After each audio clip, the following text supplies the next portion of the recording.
Live with CDP Sports Talk, a weekly sports and entertainment podcast sponsored by Barry Cullen Chevrolet. Live on YouTube, Facebook, Twitter, Twitch, and LinkedIn. And on audio via Apple Podcast, Google Podcast, Spotify, Anchor FM, iHeartRadio, Amazon Music, Radio Public, and TuneIn. Now, here's your host, Chris Palme.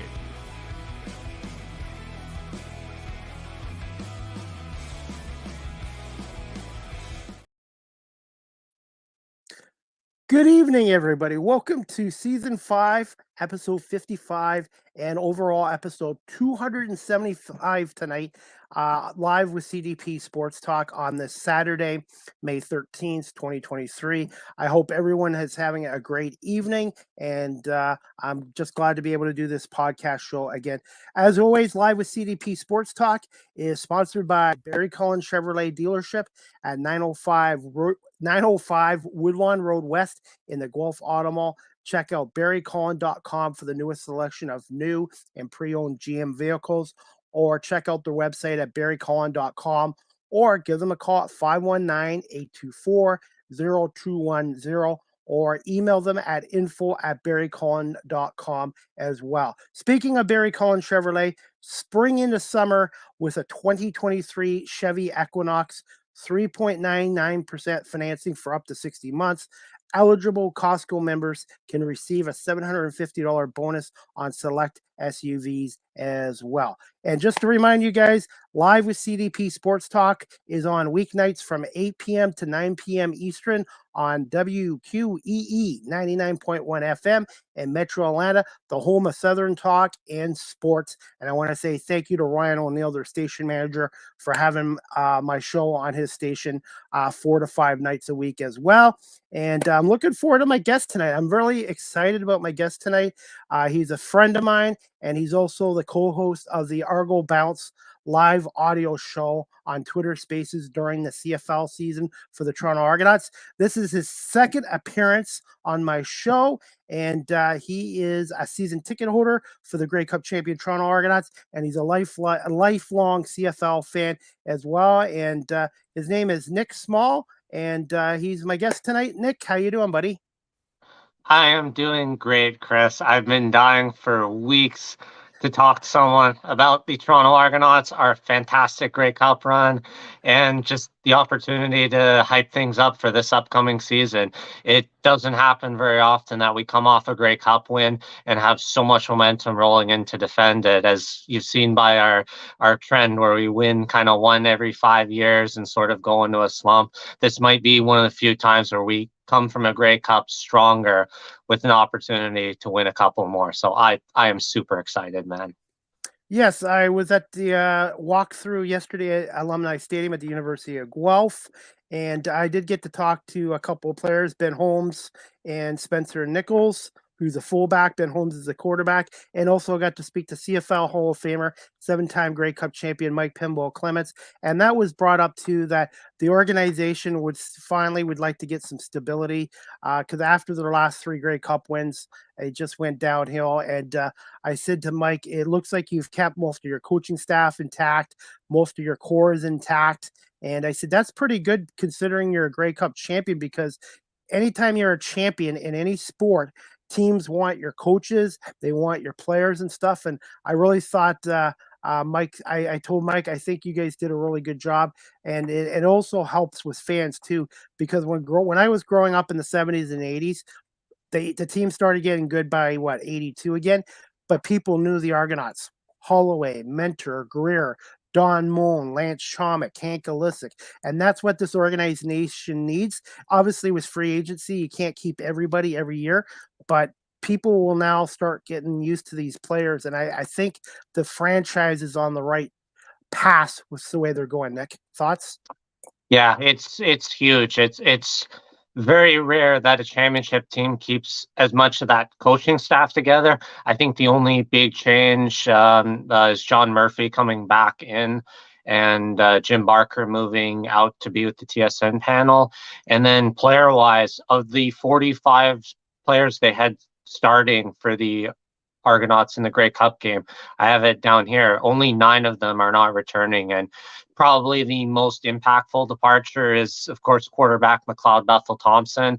But it's Chad Kelly time to shine, and I think everybody in the Argos fan base is pretty excited for that. And then you look at everybody else on the list. You've got Declan Cross retiring, Brandon Banks probably retiring by the looks of it. The defensive back core is going to be a little interesting to see what happens. Chris Edwards went to Hamilton. Jamal Peters is getting an opportunity with the Falcons. Shaq Richardson's still a free agent. And then left, you've got Philip Blake over to Saskatchewan, Justin Lawrence to Montreal, and Jagara Davis back to Hamilton as well with Chris Edwards. So you can name those players on 2 hands. So it's a pretty small group of players leaving compared to who we have returning. And when you look at some of the names of guys who are coming back, you've got Enoch Muamba, Chad Kelly taking the helm at quarterback, Boris Beatty. There's so many big names of guys. Curly Giddens, another one. So it is huge, and a chance to really defend that title with the same core group of guys that you had the year before doesn't happen very often. So it's really, really exciting to see, and really fun to get aboard to support those guys. And since we're talking right now, before we get to some questions, Nick, I wanted to ask you as well. As per Mike Hogan's tweet this morning, obviously the Argos had an administration day today and paperwork day for them. So I said I'd announce on the podcast, for any Argo fans out there, the first full practice is at Alumni Stadium at the University of Guelph tomorrow, Sunday, May 14th, from 9:50 a.m. to 12:20 p.m. So the general public is welcome to come out there and see the Argos' first practice here at the University of Guelph. And and I'm definitely going to be there, and I think you will be as well, Nick. Yeah, I'm gonna be getting up early in the morning tomorrow and taking the drive from Mississauga. One of the few diehards that has the opportunity to do that, and I know a couple other people who are going to be making that trip as well. And that's what's one of the most amazing things about the Canadian Football League. You hear about college or NFL training camps, and it's all done behind closed doors, and you get too close, security guards chase you out, they threaten to shoot you if you get too close. Yeah. But at CFL, you're welcome with open arms, and as long as you're not taking long snapshots of video, you're pretty much good to go and welcomed, and players are more than happy to talk to you, and it's such a fun time as well because everybody's so encouraged. Last year's records don't matter. It's a clean slate, and every team has optimism that this is going to be their year. And of course the Argos are no exception, and they've got a little bit more enthusiasm maybe than some other teams after experiencing that Grey Cup win and getting a chance. And there's a whole bunch of new players that are trying to break through that roster, and it's one of the challenges that a team like the Argonauts that have so many returning players coming back, it's going to be hard to break through, but there's always that opportunity if you have a good training camp, and it's really fun as a fan to be able to experience that and to say hello to players and coaches and offer that enthusiasm and encouragement directly. Okay, before we play the Mike Pinball Clements interview I did, Nick, I want to say thank you to Chris Belinovich, his father, Luke Belinovich, who's on the coaching staff as well, and the Argonauts franchise for letting me come down yesterday to the walkthrough practice, take some pictures, do some promotions, and get to speak to a number of players. And if you're okay, Nick, is it okay if I play the pinball interview now? Yeah, of course. Okay, definitely. And guys, everybody, I'm going to put a little clip of the interview with Mike Pinball Clements, 7-time Grey Cup champion, CFL Hall of Famer, and old-time Argonaut, as Mike talks briefly with me about last year's team and moving to 2023 season. Just 1 second, and I'm going to have this video up here now, courtesy of my YouTube channel. If anybody hasn't subscribed, please subscribe to the Chris Palme YouTube channel. Palme here at the University of Guelph Alumni Stadium, where the Grey Cup champion Toronto Argonauts are holding training camp again. And I have a very special guest with me this morning. He is a 7-time Grey Cup champion, and he's CFL Hall of Famer, and you guys all know him as number 31, Mike Pinball Clement. Good morning, Mike. How are you doing? Oh, doing great, Chris. How are you today? Doing well. Thank you so much for doing this. And I just wanted quick thoughts on the 2022 team last year and the playoff run against Montreal and winning that Grey Cup against Winnipeg and Regina. Well, they said if what you did yesterday still sounds good to you today, then you haven't done much today, right? So what we're to do is ahead of us, but we want to applaud just one more round of applause for that 2022 team that took it all the way, took the next step. 2021, we hosted the Eastern Final, but weren't able to get there. 2022. We just had the season that you desire to have when there's nothing else that can be done in that year because you've done it all. You've won the championship, and so we want to really. There are several guys that were with us a year ago that are no longer with us. So we want a big thank you, big shout out to all of those players, and then to the returning players as they are reporting back to camp. The veterans are reporting tomorrow. We just want to salute them and thank them, but say, hey, listen, we got to keep moving forward.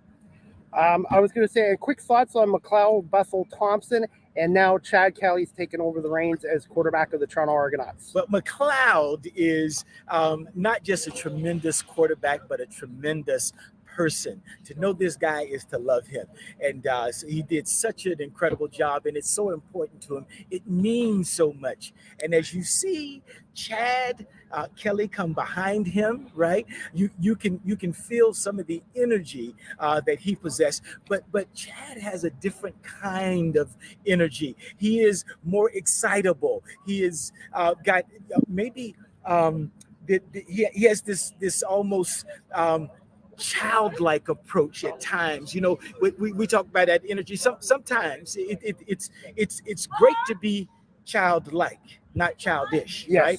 And he has that childlike quality in him, and he makes everybody around him just excited and enthusiastic. With that, has a tremendous amount of talent. We saw that in the Grey Cup. Scored the last 10 points of the game, we're so excited to see where this goes because both of those guys are tremendous leaders, tremendous athletes, tremendous players, and now we see which way how things go, and as we do that, right? It's not say, oh, can he do it or not? No, he can do it, right? It's our job to make sure that we put all the things around him to make him successful.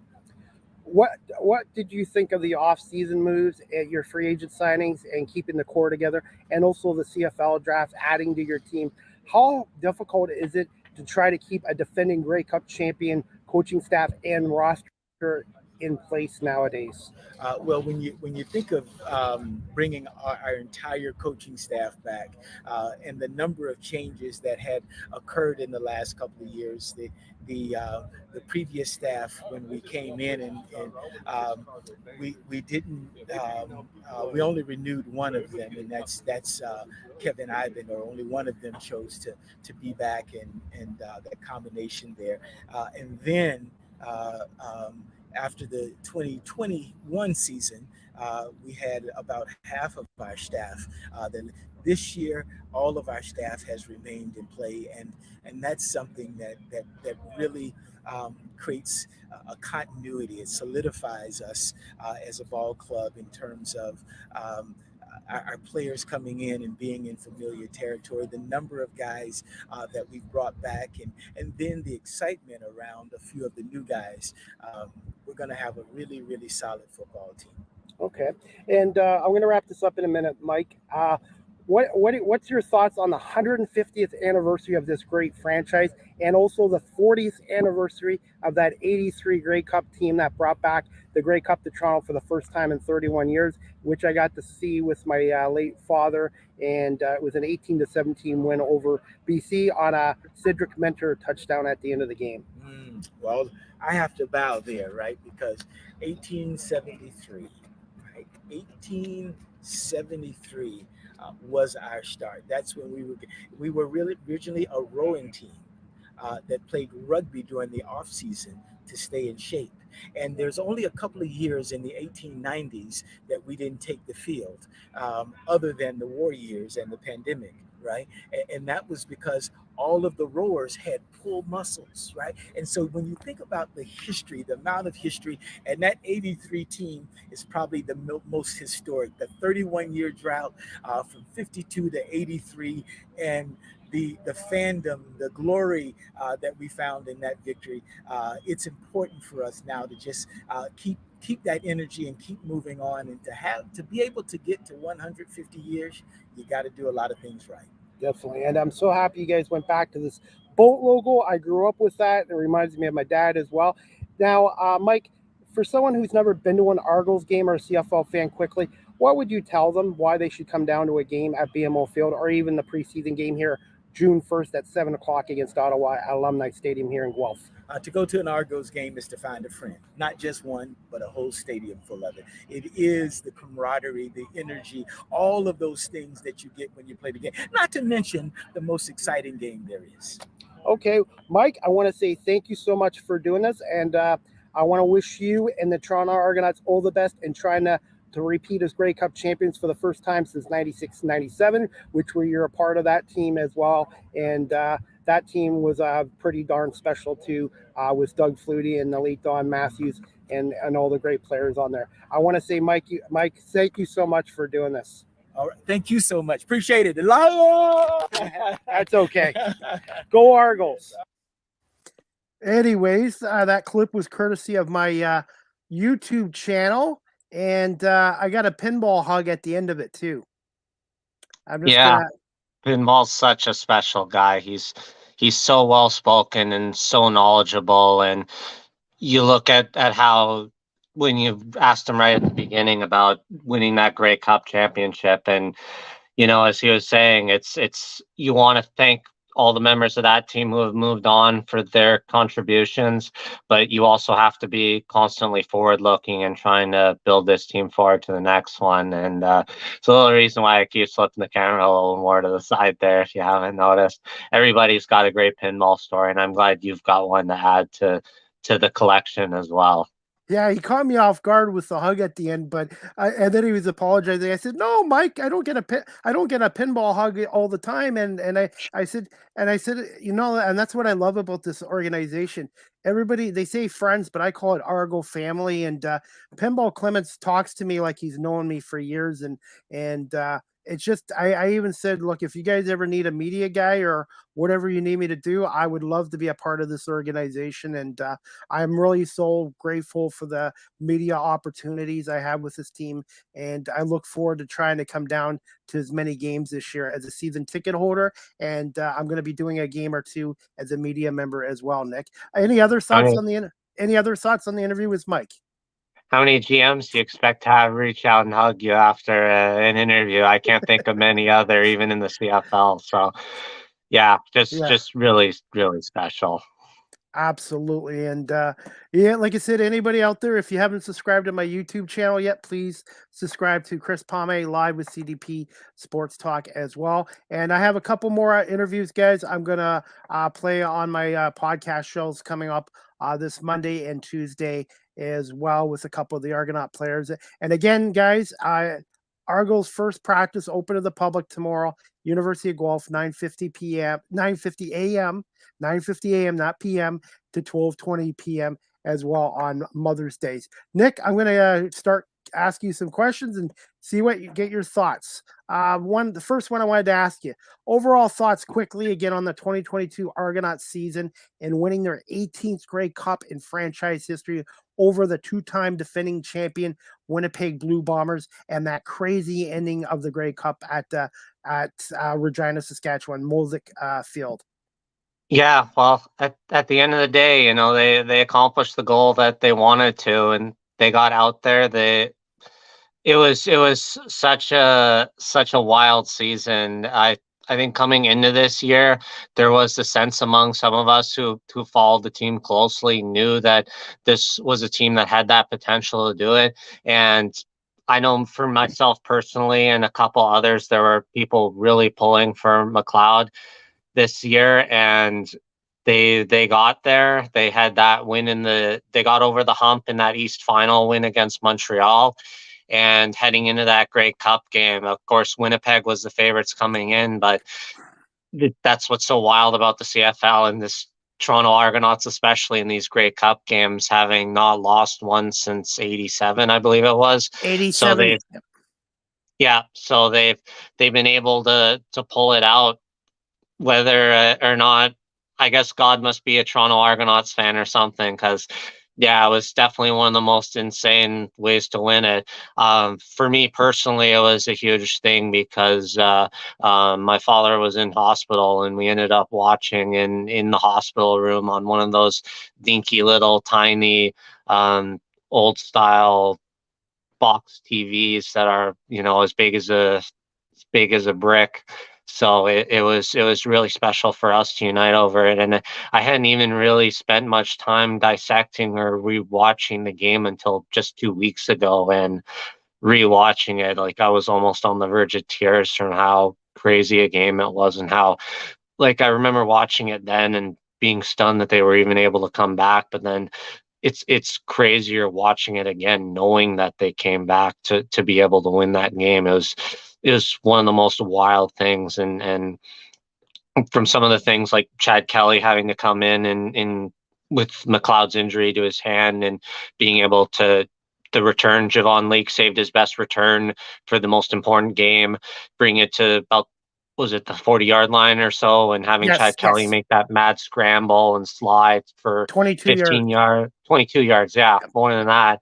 And then the touchdown, and then Robbie Smith, how about him with the blocked field goal, and then the sack, and then the face mask call on the second sack, and then the second block. Like, it was just insane. So it was just an absolute, everything you could want in a Grey Cup final. Just the insanity and the unpredictability of who is able to win. So it was just something completely magical, a way to end it, especially given that this was our first year together covering it, and holding that sense of optimism and being able to cover it every step of the way. And always, at least for me, I felt I always had that bit of belief that they could win the next game and provide the little bits of things that we thought that they could do. So for us, it's been great to be along from the ride, and being able to share it with everybody else here in this great community. Hey, Nick, before I get to another question, as a longtime season ticket holder, and the team won the Grey Cup last year, just tell my audience here on live stream and later on audio and on WQEE 99.1 FM in Metro Atlanta, a cheap plug there, what the Argonauts did for their season ticket holders from last year with the Grey Cup, if you can just go into that for a minute or two. Oh yeah, there was some pretty wild opportunities that happened because of it, and I got to give a huge amount of credit to Rob Richardson, who is the director of the season ticket holder management team with the Argonauts. With his time with the Grey Cup this year, he decided that and pitched that what they would do is they would hold a contest, and they would go to 109 different winners and bring it to their place of residence, or some of them requested to have it at a bar or something like that to celebrate with other fans. And luckily for me, I happened to be one of the individuals who got drawn into that. So I'll maybe send the photos to you later so if you want to add it and share it. But as I posted on my social media timeline, I got the opportunity to have the Grey Cup into my own house, and being able to share it with my mom and my brother. Unfortunately, my dad went back in the hospital then and wasn't able to have it at his place, but we got the opportunity to do that. And then just a couple weeks ago, they had the Grey Cup back at BMO Field, and they invited season ticket holders once again to head over. They got a tour of the newly refurbished locker room area, and they got another opportunity to have a photo with the Grey Cup. And I think they had a professional photographer there, and opportunity to get a plaque like one that you would hang up in your house, a photo plaque with the engraving of the champion, them being champions on it. And then some of the other things they did too was just recently they gave out tickets on New Year's to get the opportunity to go see either the Toronto Marlies or the 905 Raptors play. And they just did that opportunity again just this past week. And today, actually, I happened to earlier today was at a Toronto Marlies game against the Rochester Americans in round 2 of the playoffs. So it's really encouraging now, especially that being part of the MLSE umbrella, that the Argonauts have made these kind of relationships with other teams in the MLC group, and have given fans the opportunity to go and celebrate and enjoy other games, and also for Rob to bring the Grey Cup to my house. I mean, that's pretty cool, and something that I hope now might start a tradition, maybe in Toronto alone, but it could definitely spread elsewhere across the country if whoever wins the Grey Cup next year, if it happens to not be us, gives the opportunity to really let fans share in that success and triumph, and you really start to feel how important, and that as a season ticket holder you feel like a part of this team and contributed to their success. So it's really fantastic, and it's something that I hope more teams will do in the future. And yeah, kudos to Rob and everybody else on the Argos staff for making that happen. I can't thank you enough from the bottom of my heart. And now I'm a first-time season ticket holder as well, and I just really enjoyed it last year. It was a fun environment, and between doing my media work and covering the Argos, I go to the stadium, and if I didn't do my media work, I wouldn't have probably gone down to so many games. I wouldn't have met you or your mom and some of the Lori and Will and a whole bunch, Alex, and then when I go down there, people are shaking my hands. They're like, "Hey, I know who you are," and I'm like, and for my podcast show, and the team is really the whole organization really appreciates what I'm doing for them, and they're helping me out as well. And it was a lot of fun last year, and win or lose, I'm looking forward to coming back this year, and they make it a good environment. It's a beautiful stadium, and even if you don't want to drive to Toronto, you can take the GO train. It goes right to the exhibition grounds, and it's 1 minute walk to the stadium, and it's a great atmosphere, that stadium. And for that East Yeah. Final, Nick, you were there, Nick. 21,000, 22,000 fans. It wasn't completely sold out, but it was quite the impact with the crowd there. And anytime they open up the upper level there, it's always a huge accomplishment, and it gets loud in there, even on some of the smaller days. We make ourselves known, and that's what's so great. Even just not just with the Argonauts, but across the CFL as a whole. We might be few in some places, like in Toronto, but those who care are extremely passionate and are always willing to do whatever it takes to support the league and the team, and you see that in just the cross banter between fans of Toronto, Hamilton, Calgary, Montreal, whoever. There's always room for fans, and you see that at things like the Grey Cup Festival, where we have our separate teams that we cheer for, that we want to win, but being supporters of the CFL is what unites us more than anything else. And I think no matter where you come from or who you support in this league, you want to see the league succeed everywhere, regardless of who your allegiance lies in. Definitely. And now I wanted to ask you this. Thoughts on McLeod Bethel Thompson's 5 years with the Argonauts, and how much will they miss his leadership? And what are your thoughts on Chad Kelly stepping as a starting quarterback in 2023? We all know he has the athletic ability, he has the talent, but does he have the maturity and the leadership skills to lead this organization in the 2023 season, Nick? Yeah, it's the big elephant in the room question that's coming into this season, and it's funny. I remember last year during this Grey Cup run and games as leading up to the East Final against Montreal, and I'd always get at least that one guy talking about McLeod not being good enough and that they should put Chad Kelly in. And every time they get a 2-and-out after the opposing team scores, it was, "We want Kelly, Chad Kelly time." Well, I stood by McLeod through last season is his time. He got the job done. Even if you want to be nitpicky about specifics of what happened in that Grey Cup game, and I mean, in fairness, Chad Kelly did have the best starting field position on that touchdown drive that the Argos had all year. But over that season, if it wasn't for McLeod, we wouldn't have gotten our record good enough to be in the East Final. We wouldn't have won the East Final against Montreal, and we wouldn't have been where we were in the Grey Cup for that opportunity for Chad Kelly to score that touchdown. And yeah, I think there's going to be some aspects of McLeod's leadership and especially his work ethic. I think that's going to be missed. I've mentioned it before, but I was the one who recorded that footage from the Hamilton game that they lost, the first game in Hamilton, and him running up the stairs and showing after the game, putting that extra effort in, trying to be better next game, and they proved it, getting that Grey Cup. That being said, he's moved on to New Orleans, and I don't deny it. I'm happy for his success, and I hope he continues succeeding with New Orleans. But as Michael Pinball Clemens said in his interview, we have to move on and focus on what's to come now for this year. And Chad Kelly is definitely the guy. He has the skill set. He has the potential to be an even better quarterback than McLeod.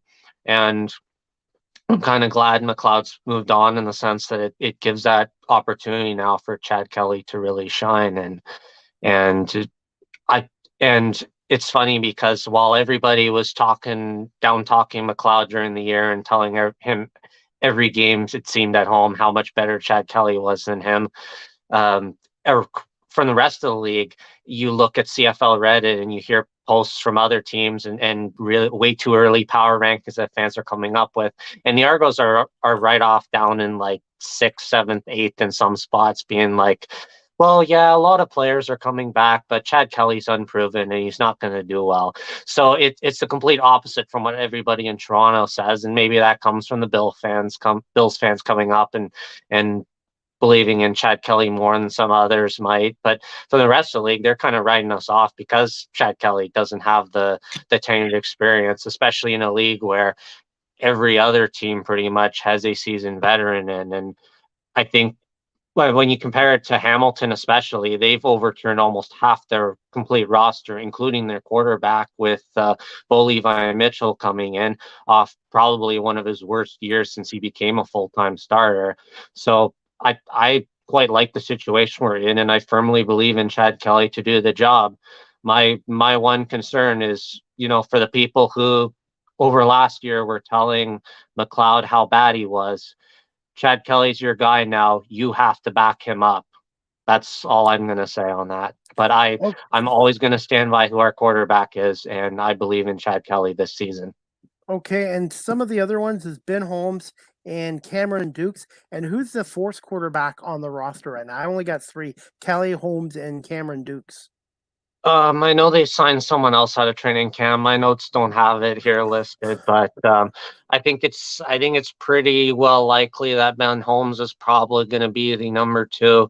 I guess there's still that late possibility that they could sign someone like a Dakota Prukop or a Pipkin kind of thing to be that sort of rushing quarterback, third down, third and short role. But I think it's pretty much set that Chad Kelly's going to be number 1 and Ben Holmes is going to be number 2. And then I don't know, from that point on, it's kind of up in the air. You don't see too many. You don't see a run down the list of quarterbacks to 3 and 4 very much, except for practice squad guys. So I think it is important, obviously, to have your starter, but it's also to have a competent number 2, because you never know when the starter is going to get hurt. And to me, I believe in 3, because you never know nowadays in football with concussions, hits and stuff like that. So my only concern with this team going into the season,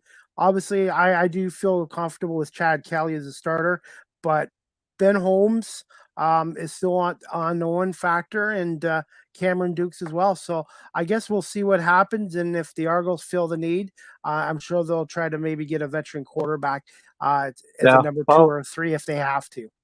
as people like Ben Grant have pointed out, the thing you have to consider too, though, is that with Chad Kelly and Ben Holmes, it's not like you have you don't have someone coming fresh out of the draft coming in first year, no experience whatsoever.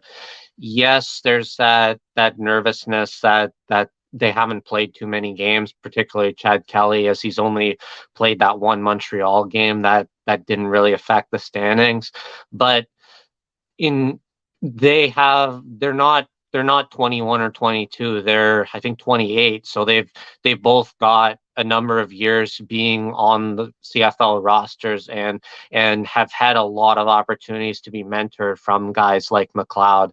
So and especially when it comes to the Argonauts, you look at the number of quarterbacks that are in the league right now that have spent time in Toronto. Cody Fajardo, Zach Collaros, Trevor Harris, just three off the top of my head. You've got guys who have all came up through the Toronto system, and I think more than half the quarterbacks in the league has spent time in that system. So good point. Clearly, whatever the Argonauts coaching, recruitment, training staff has been doing, it's one of the biggest successes that this team has done in providing young quarterbacks to get the job done. And I think this year the approach is that this time, instead of giving them away, we're going to keep them, and now we're going to see that opportunity to shine with Chad Kelly this year. Okay, we're gonna get into the next subject. Nick, the CFL draft was May 2nd. What are your thoughts on the Argos 2023 CFL draft picks, and do you feel that addressed some needs on the team as well? Yeah, it's really interesting because as you know, we lost didn't lose. We traded the first round draft pick, but in a way, we kind of already won the draft just by that trade alone before the draft even began, because we got linebacker Jordan Williams, who went first overall in 2020 to BC. But in that time, he's really proven himself in BC, and although we have some pretty good depth ourselves at the linebacker position, we've picked up somebody really capable and able to stand in should anything happen to, heaven forbid, to Winnie McManus again or Enoch Mwamba. So it's a really good depth pick. And then when you look at how the draft went, I've just got a little spreadsheet here that lists all of our picks and comments that I've made. And because of our position, we don't really have that many gaping gaps to fill. Like, you look at Ottawa, and it's not surprising that they drafted the best O lineman first overall, because that extra quarterback protection is so necessary for them. But for us, in the global draft, we picked up a kicker. So I guess effectively to replace Toshiki Sato, we picked up Alfredo Gachuz Lozada. Hope I pronounced his name half competently. From Mexico, we picked up Emmanuel Falola, another linebacker from Great Britain. And then when you get into the CFL draft, the Canadian player draft, we took that gamble at a chance for Jared Wayne. And it is, to admit, unlikely that he will play this season if he's got that rookie free agent roster spot in Houston.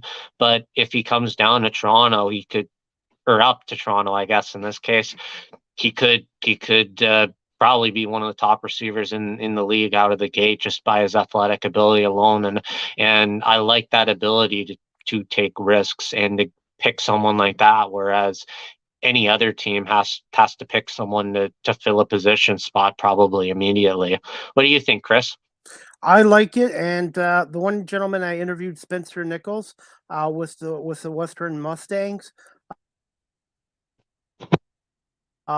He played up there, but he's also a tight end, and he also, when he was in high school, played offensive lineman. So I think they drafted Spencer because of his versatility and his athletic ability, and he came from the Western Mustangs, one of the most premier university programs in Canada, and he's also a Vanier Cup champion.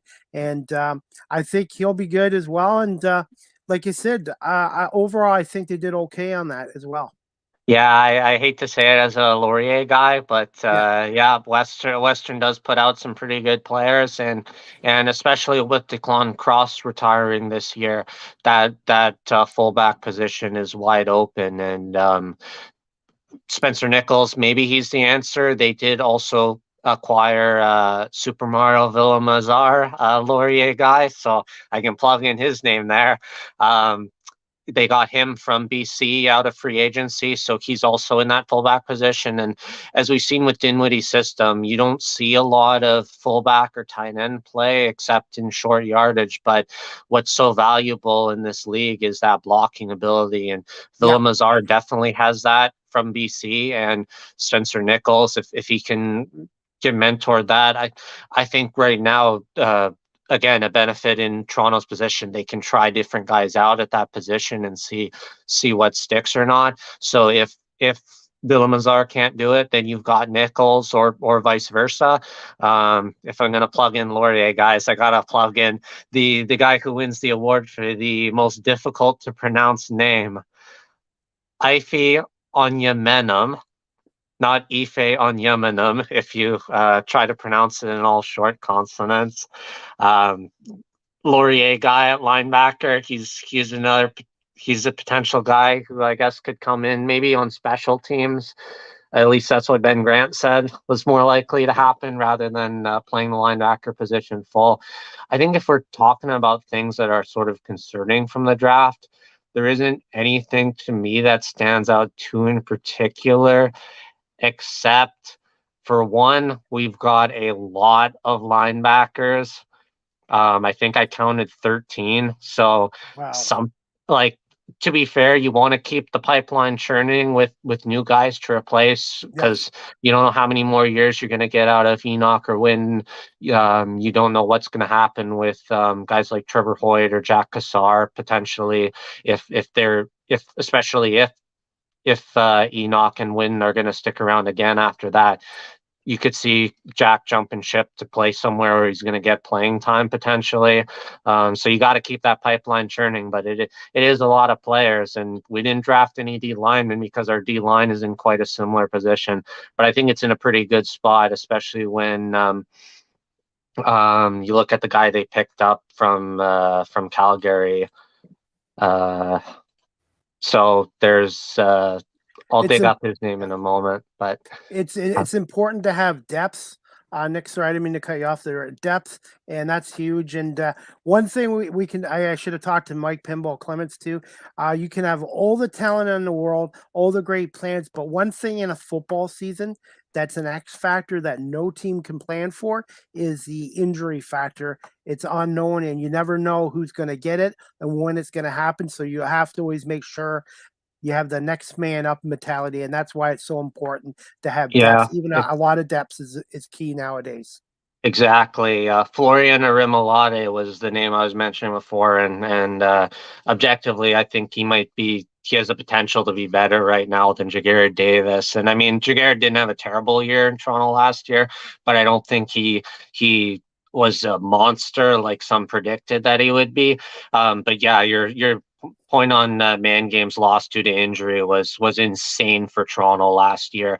Just the Grey Cup alone, we had 18 players on the IR, and that's not counting guys who were injured early on in the season and then came back. So yeah, we had by far more man games lost due to any other team. And one thing that made the Argonauts so successful, especially at the DB positions that seem to be dropping like flies in some spots, you had capable, competent guys who are coming in and able to play the position just as well as the guy before him. And that depth in the CFL is just so absolutely critical, and everybody stood up to the occasion, and we won the cup based on it. And and I think O-line will be interesting to look at as well in that situation, because we had a lot of O-linemen out. We had guys like Peter Nicastro and Theron Churchill, who I'm not sure if they even played a single game last year. And I think, well, we lost Philip Blake to Saskatchewan, Justin Lawrence to Montreal. So there's now those guys coming back along with new guys we've recruited and brought in to fill in those spots. So. Okay. Nick, I was going to get to this question. Obviously, it's the 150th anniversary of the Argonauts, 40th anniversary of the Grey Cup champs in '83. What, as a season ticket holder and a longtime fan of the Argos, what are you most excited about this upcoming season at BMO Field? And and maybe the possible promotions they're going to do? And do you feel the attendance will increase in 2023 with last year's Grey Cup and the stability with this organization now, Nick? Just a little bit about that. Yeah, well, don't forget about the 90th anniversary of the 1933 team. I know there's not many people alive who are able to see that, but yeah, Good point. one great thing about the Argos, we've got all kinds of anniversaries and great things to celebrate. But yeah, 150th is absolutely incredible and a huge accomplishment. I mean, we're only a few years younger than the country itself, which is pretty amazing. And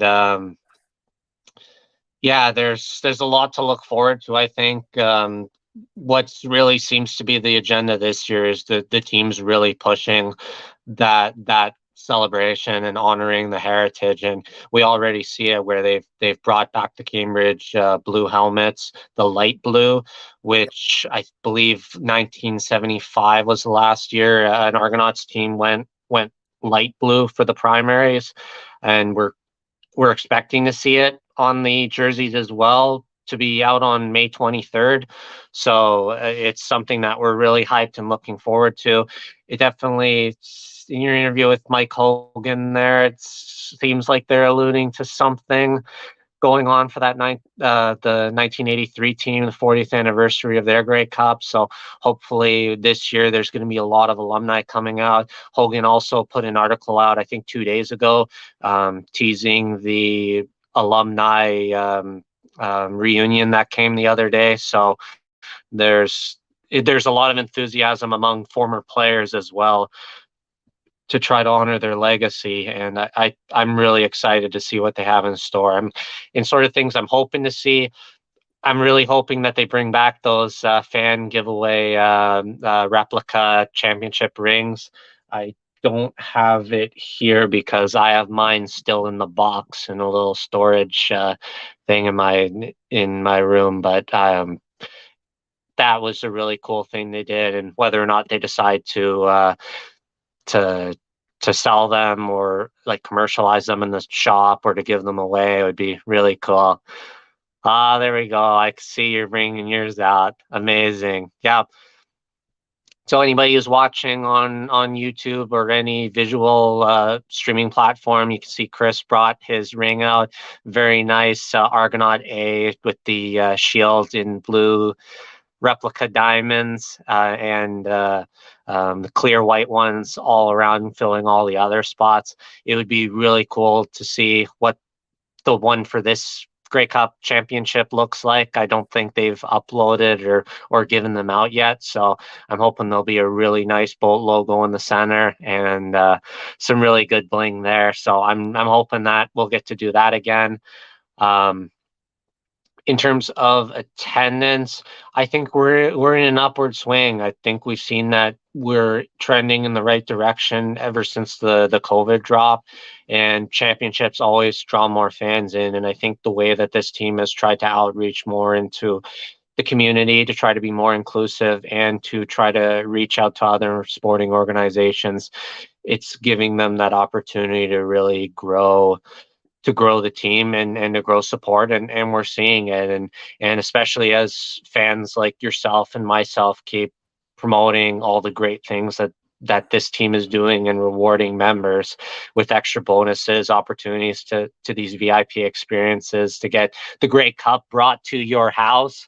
Like, why could you not want to be a season ticket holder, especially when season tickets for the Argos are starting at like $200 if you want to sit in the end zone seats in the fan zone with some of the most devoted. Yeah, exactly. Mine was less than $184 for 9 games, 8 regular season games, and 1 playoff game. The playoff game, if they host a playoff game, which they most likely, I won't have to pay for that, which is awesome. They'll host a playoff game this year. I can believe that. Yeah,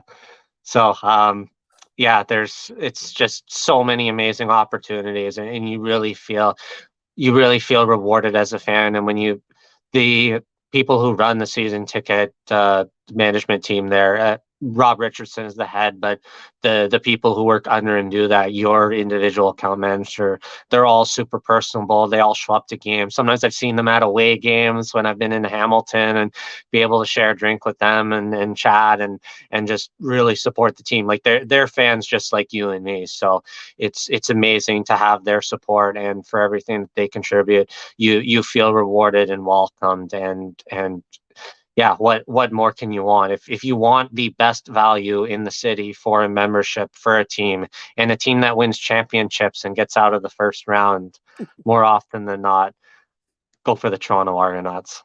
Argonauts.ca for more information about the team and season tickets as well. Now, Nick, I got to ask you this question, and I hate to do it. I'm going to put you on the spot here, but is Maple Leaf Sports and Entertainment doing enough still to promote the Argonauts team to the city, and also cross-market the team with the other sports teams they own? And overall thoughts, do you think they are starting to do a little bit more for the franchise? Yeah, that's a big question, big elephant in the room topic again.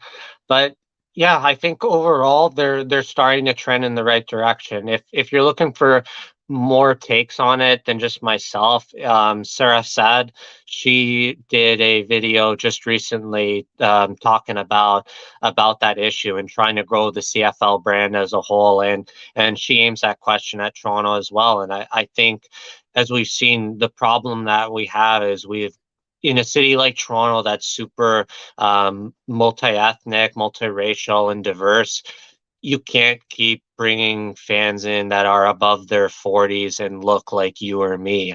And to do that, I think what was a big success a couple of years ago, I think it was prior to COVID, they had a Drake affiliated rapper come in during the concert series and perform. And I'm a huge fan of my buddy Junaid, who does the DJing for the Argos. And, you want to bring in, you still want to appease fans who've been going to games for a long time, but you need that appeal to bring in fans from that younger from the generation, younger demographic. Sure. Yeah, exactly.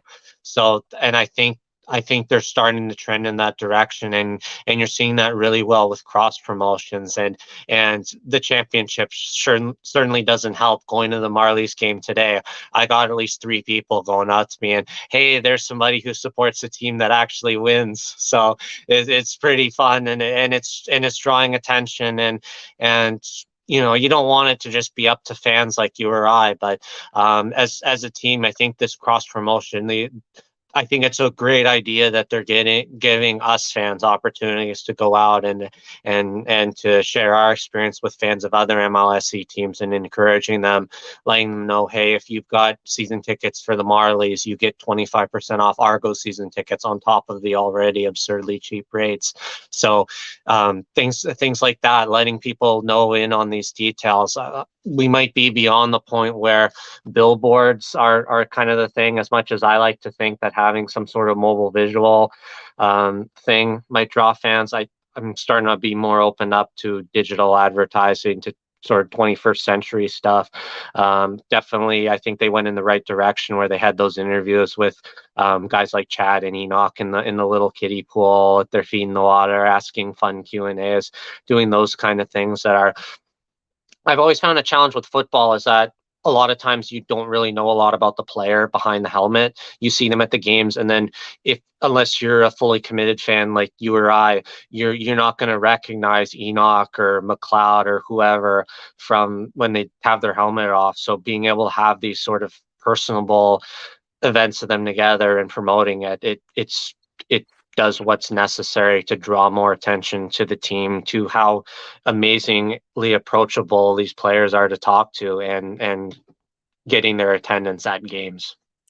Absolutely. And we're going to wrap this up in a few minutes, Nick, but this one I wanted to ask you, thoughts on the training camp again at the University of Guelph. I know a lot of the Argo fans are in the GTA, but Guelph is really not that far, and the Argonauts do have a history here in Guelph. Yeah, training camp here in the season in early 90s.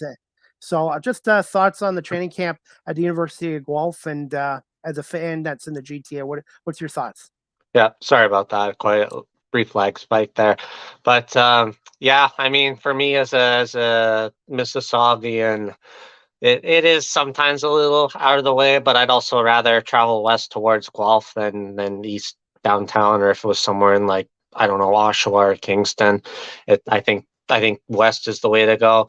Yeah, I think as we've seen, if we both were at the preseason game last year against Hamilton, and Guelph Stadium is really nice. It's a beautiful facility. It's got all the bells and whistles in it now. The field is nice. The stadium's great. It's a really awesome experience as a fan. And it's one of my favorite professors there, Dr. James Fraser, who runs the Bygone Boatman account on Twitter, who shares a ton of amazing Toronto Argonauts history, is there as well. So it's just awesome, and for them to have that openness to then share it back to fans, to university students living in Guelph, to allow us to come down and cheer the team on with virtually no strings attached compared to some other teams. It's huge, and to be able to reciprocate that love back. I think they know that if they're having it in somewhere like at U of T or UTM, the crowds, you kind of have to be more wary of the crowds. But when you're going to a place like Guelph, which is a little bit more out of the way, people who will go are diehard committed to this team, and to be able to reward them like that is amazing. And yeah, I can't say too many more positive things, and I'm really looking forward to going there tomorrow and seeing you there, I'm sure, and with you being only a stone's throw away, and everybody else who's planning on going. I think Will from the Argos fan cast will be, so Ben might be there as well. So there's a lot of people who will be there. So I'm really excited and looking forward to chatting with them, and hopefully getting to say hello to Chris or Mike Hogan and everybody else there, and sharing some more love for our favorite team. One thing is, I would have liked to seen the team do is put the radio rights to Guelph, because apparently the Hamilton Tiger Cats, as of last year, had the radio rights to one of the Guelph radio stations, and I would like to see a little more. I know the university does a great job, but I'd like to see a little more marketing and promoting the Argos in Guelph, because there's hardly any Guelph media other than myself covering the team, and it would be nice to hopefully get maybe even a couple hundred people to come out tomorrow. I know it's just a practice, but I just would like to see more Argo colors and merchandise in Guelph this year as well. Yeah, well, as I said, God's an Argos fan, and you're doing God's work by promoting the Argonauts there. And I wonder if maybe some of that might date back recent history down to the years they were tearing down Ivor Wynne and building Tim Hortons Field, and the Ticats are playing out in Guelph instead. There might be some of that influence into it, but yeah, I mean, it is important that we get the word out of this team, and if there's a way to get the voice across in Guelph, especially where for a preseason game in particular that you're going to be playing there, it's a big opportunity to get more locals out there, and I don't see why you shouldn't get that kind of coverage out in Guelph on one of your Guelph radio stations, especially when you probably won't see the Argonauts game on 1050. You might, but I guess it depends on what other teams are playing. But yeah, it's something I hope to see more coverage of the team expansive across, because it's been the problem that the Argonauts have struggled with getting fans from Yeah. outside of just the downtown core. So anything you can do to draw more in this preseason game would be huge. I believe last year Mike Hogan did broadcast it on argonauts.ca, so I'm assuming they're going to do that. But for me, I just would like to see a little more attention from the other Guelph media about the Argonauts. And also, I think the team should bring, even tomorrow at a practice, they should bring some merchandise to sell, even for a practice, in my opinion. I thought it would be a great idea. Yeah, we'll see. Maybe they got something in store. I guess they don't know quite yet how many people will be there, but Yeah, I definitely think if you're the only Guelph media guy covering it, I think they got to at least get, um, I don't know what your city news or like similar affiliate is that does like that sort of local traffic weather kind of thing. But yeah, if one, Nothing on the radio stations here. CJOY and Magic 106.1. They do have a university station, CFRU 99.3, 93.3. But unfortunately, like I said, to me, I just feel I think it's a great opportunity to have a CFL team in your city, and I know the university is great with the Argonauts. It's just getting the word out to people. Hey, come see a professional football team. They're here in Guelph tomorrow. There's an open practice from 9:50 to 12:20. I know Island Iris in the NBA, great practice. But you know what? If you're a fan of a team, especially of the Argonauts, you want to come out and see who some of the veterans and see some of the newcomers and stuff. And like you said, Nick, you said this before, you can talk to some coaches, you can talk to some players, and it's not like an NFL training camp where it's basically like run like a prison. This is kind of like open and and then for someone like me who's trying to get into media, it's a great opportunity to come out for even an hour and watch some practice and talk to other fans and players and coaches as well. yeah, absolutely. It's such a wonderful thing. So I'm hoping that yeah, we'll get out tomorrow and be able to enjoy what should be a really nice Thursday. And yeah. Okay, Nick, we're going to wrap this up. I just got two more questions for you. This one I wanted to ask you, Nick. Do you feel the CFL East will be more competitive this year, especially with Hamilton, with Levi Mitchell, and adding Jeff Ranholm, and I believe Scott Milanovic, our former Argos Grey Cup coach from 2012, to their coaching staff? Very impressive. And just thoughts on the East and the whole. Ottawa, I think, is going to be better, and Montreal has got new ownership. So quick, Nick, just a quick minute or two and thoughts on the CFL East, as a whole. Yeah, well, once I give my pick, I'll bounce it back to you. You think? I think you kind of outlined how you think the standard over. Hamilton's the big one because they've done full compared to Your audio's kind of choppy, Nick. Okay, guys, sorry, I'm just having a little bit of audio feedback from you, Nick. Okay. Anyways, guys, I apologize. Nick will be back on. He was just having a little bit of a issue with his audio. So as we wait for Nick to come back, you can check out information and ticket information on the Toronto Argonauts at argonauts.ca. And there is an open public practice tomorrow at the University of Guelph Alumni Stadium between 9:50 a.m. and 12:20 p.m. So if you're a CFL fan, Toronto Argonaut fan, come on out tomorrow to Alumni Stadium. You can see them practice, and also you can probably talk to some other fans, obviously, and maybe some players and coaches as well, and take some photos as well. And I think it's a great opportunity. Speaking of that, the Argos are going to play, besides training camp, they are also going to have they're going to have a preseason game here in Guelph as well on Thursday, June 1st, 7 p.m. The Ottawa Red Blacks take on the Toronto Argonauts at Alumni Stadium. You can get tickets through argonauts.ca as well. And I think it'll be a great opportunity for the fans here in Guelph to see some CFL football, professional football, and see the Argonauts play as well. And I'm looking forward to it as well.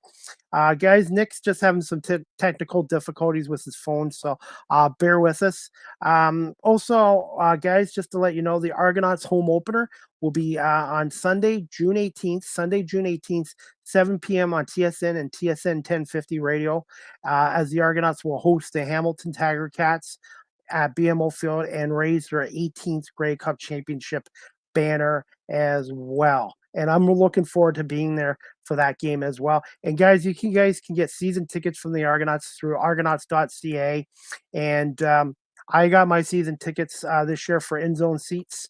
I believe section 115, row 10, seat 15 for only $184. Includes what, 7 or 8 regular season games plus a postseason game as well. So I'm really looking forward to it, guys. So I hope you guys can come out tomorrow to Alumni Stadium and see the Argonauts, the Grey Cup champion Argonauts, come back on as well. My host or my co-host of the Argo Bounce on Twitter Spaces is going to try to come back on. He was just having some technical difficulties with his phone as well. So I'm going to try to bring on Nick and finish up this podcast show with Nick as well. Nick, are you there, bud? Sorry about that. Can you hear me? Yeah, loud and clear, like you were right beside me. Glad. Yeah. I apologize. I don't have a webcam on my computer, so you That's get okay. better audio quality here, but unfortunately, you don't get to see my ugly unibrow anymore. So No worries. Hey, I'm going into radio, so I have to learn how to ad-lib, and the show has to keep going on. So, like I said, I was just rambling on while I was waiting for you to come back. And Nick, we're gonna wrap it up with this question. Do you feel the CFL East will be more competitive this year, especially with Hamilton and their moves with Levi Mitchell, Chris Edwards, and adding some key coaches to their staff? They're also hosting the Cup in 23. Just thoughts quickly on the CFL East, and who do you see finishing 1, 2, 3, and 4? Yep. So I know I'm going to bounce this back to you on what you think of the 4, but yeah, for Hamilton, it's really interesting because they've completely flipped script on their roster, and they got rid of Dane Evans, they brought in Bo Levi Mitchell, they've overturned about half their roster. They cut Braylon Addison even. I mean, it's quite wild what's going on there. But you see there's that commitment to try to do everything they can to get that berth into the Grey Cup that they're hosting this year. But I compared to the Argonaut strategy, I think an overhaul of the lineup completely like this is very risky and dangerous. And I compare Bo Levi Mitchell's entry into Hamilton kind of to in the early 2010s when Henry Burris came over from Calgary. And if anybody remembers how that went, I'm predicting him, Bo Levi Mitchell, now to win a Grey Cup with the Ottawa Red Blacks in 2027. So mark that date on your calendar and see if I get it right. But yeah, it's a huge risk. And I think with Bo, it's different though in this circumstance is that Henry Burris was still a very capable quarterback when he went to Hamilton. Bo has a lot of question marks because he frankly did not have a very good year last year, has some lingering injury questions, and as we saw, kind of got a back seat, and then came in though at the West semifinals and played pretty decently in his fourth quarter appearance against BC. So it's kind of like the Argonauts. It's going to be like what kind of a Bo Levi Mitchell are you going to get there? In terms of coaching staff, though, I really, for them, I love the return of Jeff Reinbold. He's a really cool dude, and if you remember a trailer video I did last year hyping up the Argonauts, he was one of the first people to reply back and to share it and encouraged me to what I was doing was good, and the work that both of us have been doing since then. So I take that with a lot of pride. And Scott Milanovich, I mean, he came in kind of out of nowhere when he was in with the Ricky Ray trade that year in 2012, and they won that cup. So you don't want to sell him short. But I think this puts a lot of pressure on Hamilton's current offensive coordinator, because if they don't execute, you got a guy like Scott Milanovich willing to come in there and change face if something goes bad there. So there is a ton of pressure to succeed there. And I know there's that chance that can happen, and it seems like among fan base, most people believe in it on the CFL, Reddit, and such. But I'm a little bit more doubtful of that. I think the team people are going to have to watch for is Ottawa this year. I'm a big believer in teams that have a lot of stability in their lineups. Yeah, absolutely, are going to improve, and I think Ottawa, for all the troubles they had last year, and I mean, as much as you want to blame Paul LaPolice, whenever you lose a starting quarterback, the character of and the skill of Jeremiah Masoli, you're now playing on the back foot the rest of the year. So, but I think they've got additions. They've improved in most of their core positions. Dante Bull, first overall pick, is a huge offensive lineman addition for them, especially if he plays the way that he's expected to. So I think Ottawa is actually going to potentially be the team to jump up to second place behind Toronto. I have Hamilton third, and with Montreal, I think the problem with Montreal is that there was the sort of drama with the ownership struggle once again, unfortunately, and I just really questioned the tying Kahari Jones to Vernon Adams and then Danny Machocha cutting one off. I just don't think that was the right call at all. And when you look at now with Chris Aki retiring, and it just, to me, it seems like the exits, the departures from Montreal do not improve the individuals they brought in on both the coaching staff level and a player level. But that's the thing with the CFL, with so few teams, you never know. But for right now, I've got it ranked Montreal, then Hamilton, then Ottawa, then Toronto. But you never know. It could be completely flipped. Could be the Argos could have a disastrous season and be dead last. You never know. So, but yeah, what do you think, Chris? How are you ranking the East teams? For the CFL East, I have Toronto 1. I still have Hamilton 2 because I think Bo Levi Mitchell has something to prove. I think he needed out of Calgary. It was time for him to move on.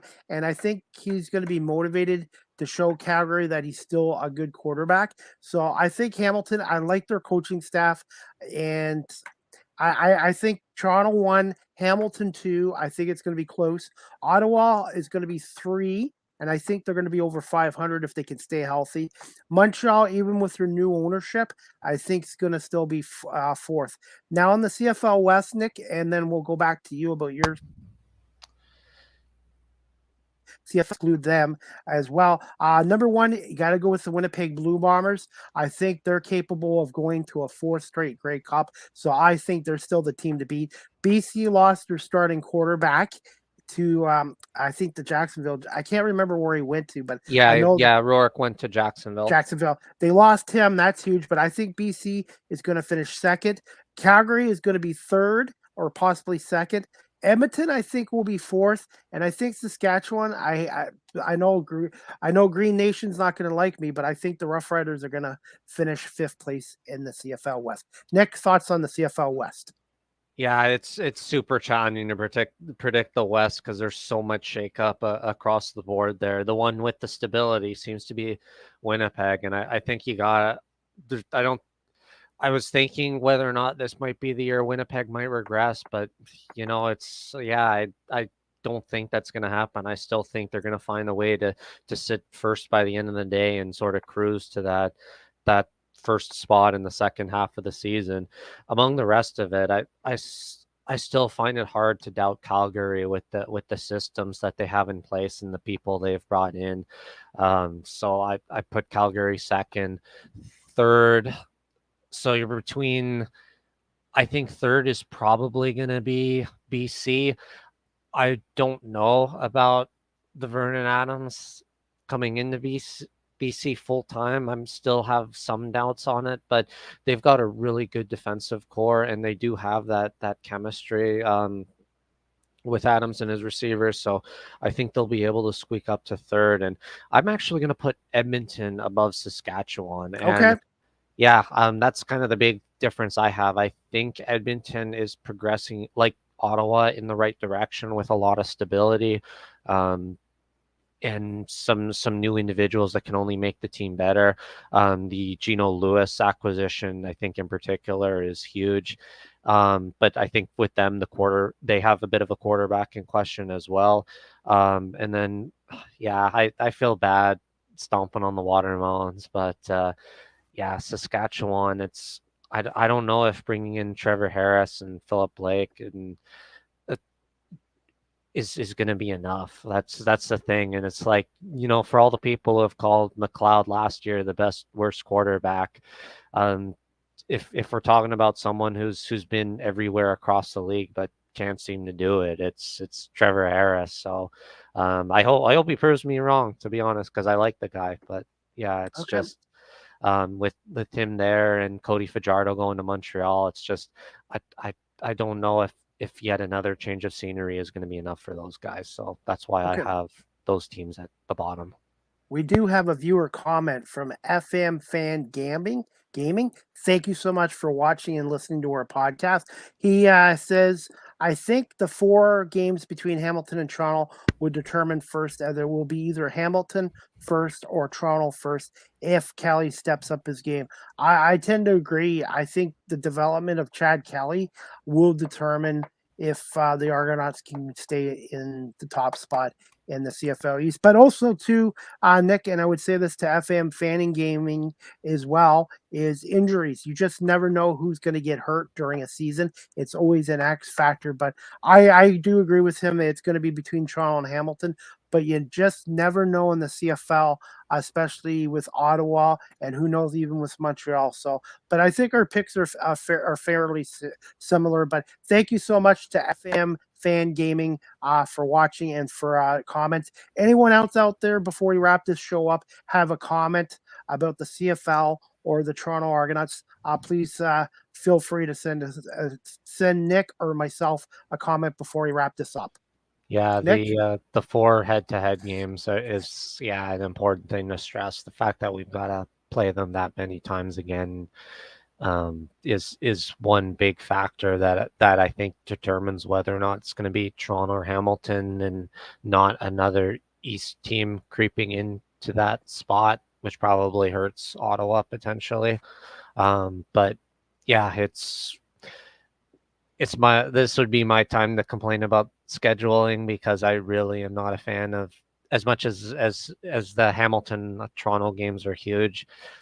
I don't like that we've lost specific games like our road trip out west, or a home game Grey Cup rematch, like the most obvious things to have scheduled, and losing our home game to the best traveling road team in the entire CFL to Halifax.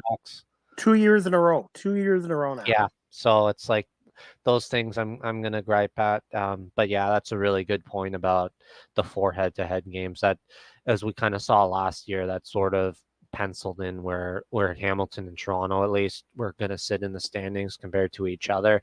And we probably will see something similar again. I think just a split of the series would be huge to Hamilton, given how last year went. Particularly, they lost both games in Toronto, and then the Labor Day game was rough. And I mean, even the first game, I was there for all 4. Yep. Yeah, I was there for all 4 games, and the first game in Hamilton, Toronto lost, but it seemed like, Hamilton came back, and they deserved to win that game by the way they played in the second half. But it was looking like Toronto had a good chance to win that game as well in the first half. So I mean, it really is going to determine things in the long run. But I still think there's going to be a way for Ottawa to sneak in there and jump them in the overall standings, especially if Hamilton has a repeat of last year against Toronto. Okay, and speaking of that, we're going to wrap this up. The Toronto Argonauts home opener is Sunday, June 18th. A Sunday night, June 18th. That's another subject for another day at 7 p.m. on TSN and TSN 1050 radio with Mike Hogan. BMO Field versus the Hamilton Tiger Cats, as the Argonauts will be raising their 18th grade cup banner. I agree with it being the Hamilton Tiger Cats, their arch rivals, but I would have liked to seen that game on either a Friday night or a Saturday night. But unfortunately, this year games, and I guess it'll be interesting to see how that works on a work night for most people.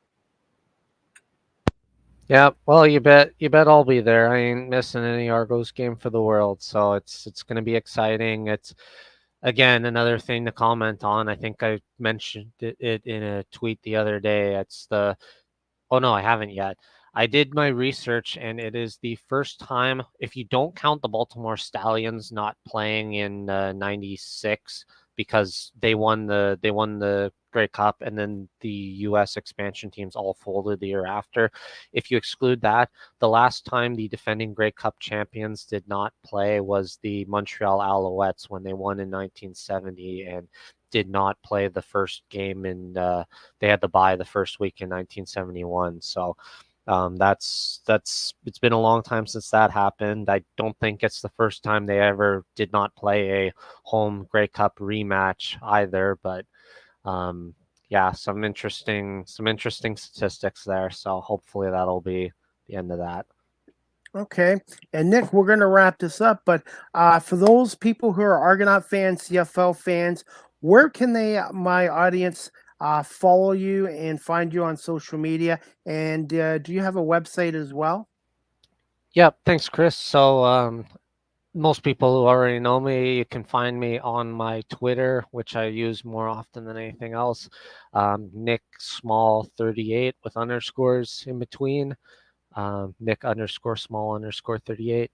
And I do have my own blogging website, though I haven't used it very much recently. It's gotta double check my profile to make sure I got it. Smallsportsblog.wordpress.com. So I haven't used it since November of last year. Haven't even talked about the Grey Cup, to be honest, but I'll probably start trying to post a few more things, and I talk about whatever sports things cross my mind that time, usually just as practice on my writing skills. So a lot of CFL stuff. Sometimes I talk motor racing, especially once the IndyCar and Toronto series gets going. But yeah, feel free to add me up there. And if you're anybody of fame on CFL social media, especially on Twitter, I will usually try to find and follow you first. So if I don't already, give me a shout because I'll be happy to follow you back. Okay. And going to wrap this up in about 30 seconds, but I want to say thank you to everyone watching this live stream on Facebook, LinkedIn, YouTube, Twitch, and Twitter, and later on my audio platforms. And this show will air next week on WQEE 99.1 FM, The Key in Metro Atlanta, the home of Southern talk in sports. And Nick, I was going to say I kept you more than an hour, but I want to say thank you so much for coming on here today. And I look forward to doing our Argo Bounce live audio show again this summer, once a week after each Argo game. And I'll be in discussion with you at some point when you want to start that up as well. And I really like doing the audio show with you on Twitter and really enjoyed doing it with you. And I really appreciate your help as well. And I told Mike Hogan, I said, we make a good we make a good team because you're the younger generation Argo fan and I'm the older one. And I think both of us have a lot to offer a podcast or the audio show. Yeah, thanks, Chris. Pleasure's all mine. And you know me, I could talk Argos football for another 3 hours if we wanted to. So yeah, it's always super fun. And I love being able to share my passion for this team in this league. And yeah, I hope Ticat fans aren't too mad at me that I put Ottawa above them this year. But Mike is watching. They'll get their Grey Cup win soon, I think, rather than later. But yeah, it's always fun to talk Argonauts football, and I'm glad we have this opportunity and continue growing the game. And I'm looking forward to seeing you tomorrow at Guelph, and hopefully Mike Hogan and everybody else. It's going to be a lot of fun, and I encourage everybody to go out to your team's training camp and support your team. I mean, they love and appreciate you if you go out there and say hello. And despite the rules saying no player interaction, more than a few of them will be willing to say hello and reward you, and they always appreciate some good encouragement. So our job that we're trying to do is to grow support for this league, and I think we're trending in the right direction. We've seen how much more successful the league has been coming out of COVID, and if we can continue to draw focus, especially in a market like Nick, Toronto. Yep. Yeah. Absolutely. If you can give me everybody give me just about 15, 20 minutes, I will have this 275th episode with Nick, which is great. I'm glad you could come on my 275th episode, and Huge I want milestone. well, thank you so much. And the guest makes a great podcast. And give me about 15, 20 minutes. This will be downloaded to my audio platforms. And I will definitely send you a copy of it and some people around the Argonauts. And again, I want to say thank you to Chris Belnovich and the Argonauts organization for letting me come in and see their walkthrough the other day and talk to a couple of players as well. And Nick, we'll definitely see you tomorrow. It won't be at 9 in the morning. I'm not a morning person, but I should be there by about 10:15, and we'll be able to talk. And hopefully we'll see Ben Grant and maybe Mike Hogan, and Chris Belnovich will be there as well. And looking forward to it. And by the way, before I let you go, Nick, I want to wish your mom a very happy Mother's Day. And to all the moms watching or listening to this podcast show, happy Mother's Day tomorrow. And to my mom, Noreen, as well, happy Mother's Day. Same to yours as well. Happy Mother's Day, Mom. Marie, and happy Mother's Day, Anna Marie, and happy Mother's Day to all the amazing mothers of all these fantastic football players out there. Absolutely. Nick, I want to say thank you so much for coming on tonight, and we'll see you probably around 10:15 tomorrow at Alumni Stadium, and looking forward to it, and looking forward to the Argos season and the Argo Bounce live audio show on Twitter Spaces, which will be starting up hopefully soon. We'll figure that out as well. Nick, have a great rest of the evening, and we'll see you Sunday morning here in Guelph. Thanks, Chris. Take care, everyone. Thanks, Nick. All right, guys, that was Nick Small, who is a Argonaut season ticket holder, and he's also the co-host of the Argo Bounce live audio show on Twitter Spaces, and we're going to be doing our second season this year. We haven't figured out what date or time yet, but we'll let you know on our social media pages as well, guys. And also, the next live with CDP Sports Talk,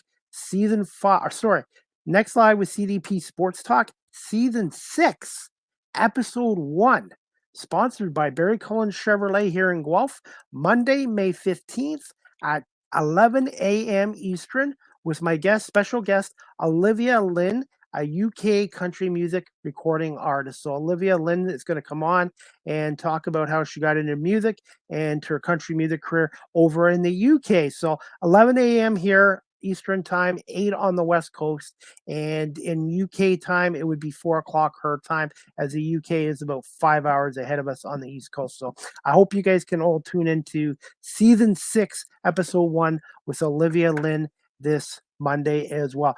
And also, guys, live with CDP Sports Talks is weeknights from 8 to 9 p.m. Eastern on radio station WQEE 99.1 FM in Metro Atlanta as well. And I will put on their website as well, wqeefm.radio12345.com as well. And also, anybody who's a CFL Argonaut fan, please follow Nick Small, especially on Twitter. He's on there often. You can follow Nick at Nick_Small_38. He loves the CFL. He loves his Toronto Argonauts, and he's a encyclopedia of information as well. Live with CDP Sports Talk is live streamed on YouTube, Facebook, Twitter, Twitch, and LinkedIn. Thank you to everybody tonight for watching this live streamed as well. You guys can also check out my website at beacons.ai/Chris D. Palme. All my digital content and previous podcast episodes is on my website as well. Live with CDP Sports Talk is again sponsored by Barry Cullen Chevrolet Dealership, 905 Woodlawn Road West in the Guelph Auto Mall. Check out barrycullen.com for the newest selection of new and pre-owned GM vehicles. And also, guys, spring into summer at Barry Cullen Chevrolet with a 2023 Chevy Equinox, 3.99% financing for up to 60 months. Eligible Costco members can receive $750 bonus on select SUVs as well. And thank you to Mark Cullen, the general manager of Barry Cullen Chevrolet, for sponsoring my show as well. You guys, everybody here can follow me on TikTok at Live with CDP. I post a lot of content there as well. So at Live with CDP, and check out some of my video clips and my interviews there as well. StreamYard is the official live stream provider of Live with CDP Sports Talk. If you're into webinars or podcasting such as myself, check out StreamYard.com as well. Finally, guys, Live with CDP Sports Talk podcast. The audio version is available on iHeartRadio, Amazon Music, Google Podcasts, Anchor FM, Apple Podcasts, Breaker, Pocket Cast, Radio Public, Spotify, Castbox, Buzzsprout, LinkedIn, Stitcher, and Tuned In. And again, weeknights at 8 o'clock Eastern on WQEE 99.1 FM, the key in Metro Atlanta as well. And finally, guys, you guys can email or text Live with CDP Sports Talk at cpame19@gmail.com or text the show at 519-820-7188. Again, thank you to my guest tonight, Nick Small, for coming on and talking Toronto Argonauts football. And again, they have a preseason game here in Guelph Thursday, June 1st, 7 o'clock against Ottawa. You can get tickets at argonauts.ca. And the Argonauts Grey Cup Championship defense starts on Sunday, June 18th, 7 p.m. at BMO Field. Tickets at argonauts.ca again. Or you guys can watch the game on TSN or TSN 1050 with Mike Hogan, the voice of the Toronto Argonauts. So I hope everybody has a great night and rest of the weekend. And hopefully we'll see a lot of you here Monday at 11 a.m. with Olivia Lynn, a UK country music recording artist. And I'm looking forward to speaking to her as well. Good night, everybody. And again, I want to wish my mom, Noreen, and all the moms out there watching or listening to this podcast show a very happy Mother's Day on Sunday, May 14th. And also, guys, before I wrap this up, the National Basketball League Canada playoff semis, Windsor Sudbury tomorrow at 2 p.m. Series is tied 2-2, Game 5. The winner goes to the NBLC Finals. And the other game, which I'll be at the Kitchener Memorial Auditorium, the London Lightning at the Kitchener-Waterloo Titans, 7 p.m. Eastern. London leads the series 2-1. London needs one win to advance to their second straight NBLC Finals. Kitchener needs another win to force a Game 5. I will be at the game at the odds, so check my social media pages out for pictures, videos, and possibly some more coaches and player interviews as well. Have a great night, everybody. And again, happy Mother's Day to everyone.